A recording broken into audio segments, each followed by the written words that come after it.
Inabot na ng kanyang kaarawan sa kulungan ang aktor na si Matt Evans na inireklamo ng pananakit sa ka-live-in at sa kapatid nito. Itinanggi ni Evans ang paratang at mula sa Pasig City, nakatutok live si Katrina Son. Katrina! Vicky, nakapagpiyansa na nga ang aktor na si Matt Evans. Pasado alas 5 nga ng hapon nang magbayad ang abogado ni Evans ng 200 piso para sa kanyang pansamantalang kalayaan.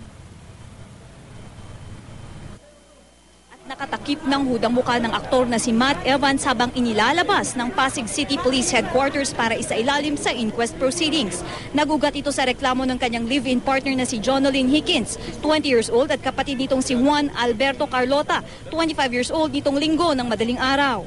So nagkaroon sila ng pagtatalo, umakyat sila sa second floor ng bahay na inuupahan nila, at doon nagkaroon pa rin ng mainitang pagtatalo hanggang sa naitulak ni Matthew Evans itong si Jonalyn.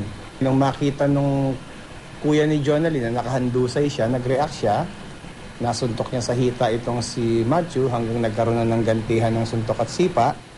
Physical injuries in relation to RA 9262 ang isinampa kay Matthew Nicholas Evans o Matt Evans. Ang kapatid ni Jonalyn na si Carlota, nagsampa rin ng reklamong slight physical injuries matapos sumailalim sa inquest proceedings. Tumanggi pa rin magbigay ng pahayag ang aktor na inabot na ng pagdiriwang ng kanyang ika-24 na kaarawan sa kulungan. Hindi rin humarap sa kamera ang abogado niyang si Attorney Jerry Lee Rico, pero sabi nito na inaayos na nila na makapagpiyansa si Matt at makalabas ng kulungan.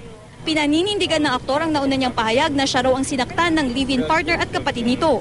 Si Matt pangaraw ang sinuntok sa hita at pinagbantaan gamit ang kutsilyo ng kapatid ng ka-live-in. Pero sa ngayon daw, tila may umaayos na. Nakarating sa amin, meron daw nag-a-attempt na pag-ayusin sila. Pero sa ngayon, wala pa namang kaming formal na kasulatan na nakikita na nag-ayos na sila. Nangako rin ang kampo ni Evans paglabas ng kulungan magbibigay sila ng pahayag.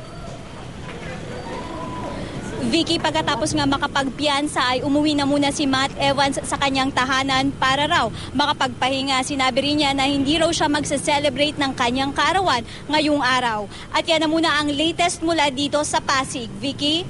Maraming salamat sa iyo, Katrina Son.